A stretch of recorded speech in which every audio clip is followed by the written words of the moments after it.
Girls, what's going on? It's just me, your good old personal trainer, Nathan Smith.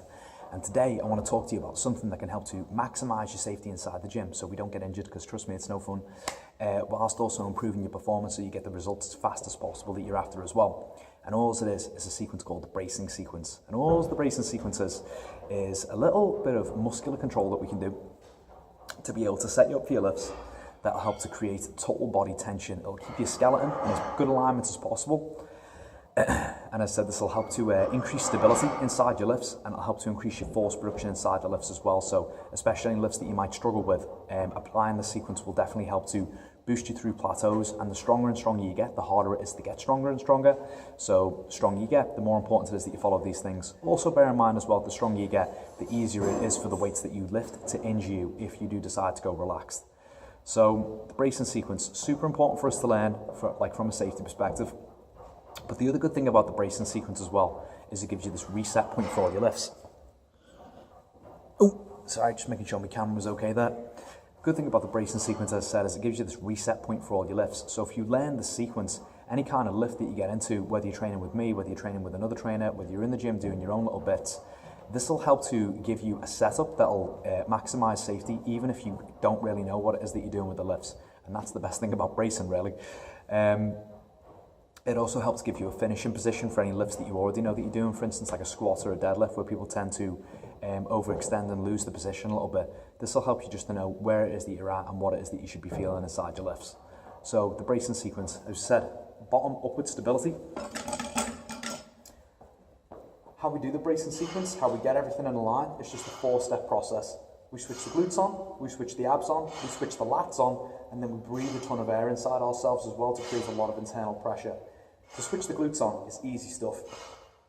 All you got to do is imagine like you've got a towel underneath your feet, or actually get a towel underneath your feet. And you want to try and spread this towel across the floor, basically wedging your knees out as hard as you can do from a straight up position. So spread the floor as much as we can. Now, even if your pelvis is whacked out there, if we try and spread the floor, boom, immediately just goes right underneath the spine where it should be. The next thing we need to do is switch the abs on, because the abs are going to give us spinal support from the front. The abs are trying to close this gap here between your hips and your ribs. So if we have our abs switched on nice and tight, we shouldn't be able to lean back whatsoever. The harder they're contracted, the less we should be able to lean back. Helps give you a lot of support in things like the overhead press as well. From there, we want to pinch the shoulder blades back and down, because that's just the cue that we do to switch the lats on. If we switch the lats on, they're huge muscles inside your back, and they'll give you spine support from the back. And then from there, breathe all that air in.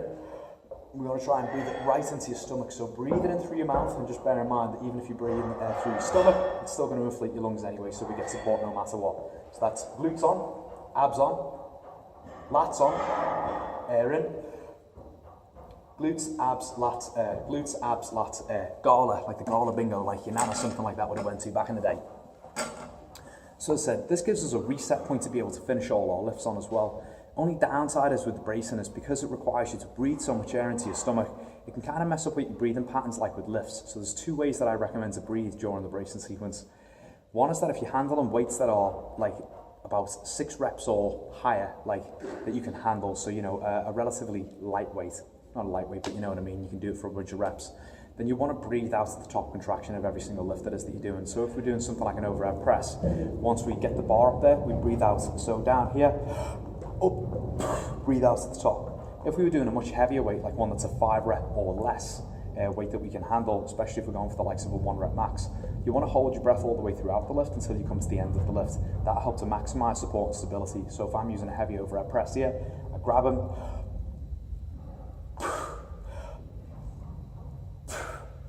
the bracing sequence, as I said, applies to almost every single lift on every single kind of level. Even chin-ups can have bracing inside them. Like getting total body tension inside a chin-up will help to improve the amount of chin-ups that you can do. So I'm just going to play a few little clips for you right now of me doing a few different lifts where I'm applying this bracing sequence.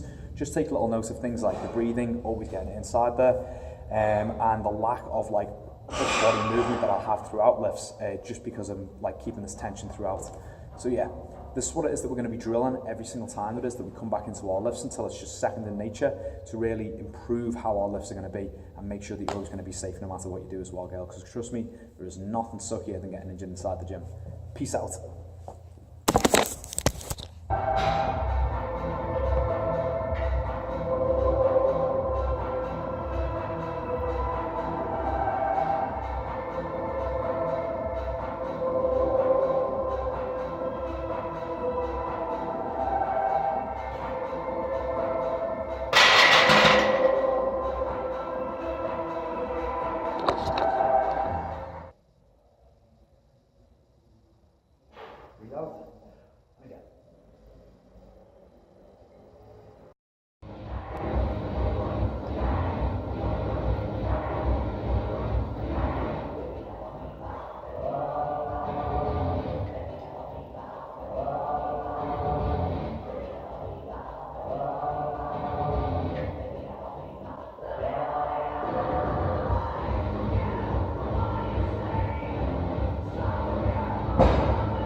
Even in a lift like a chin-up, bracing can happen.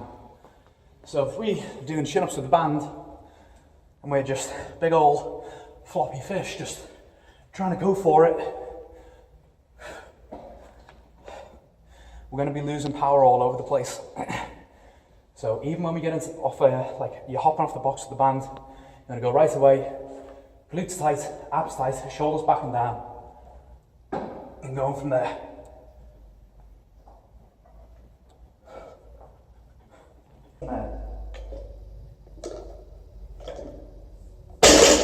Release the air, go again.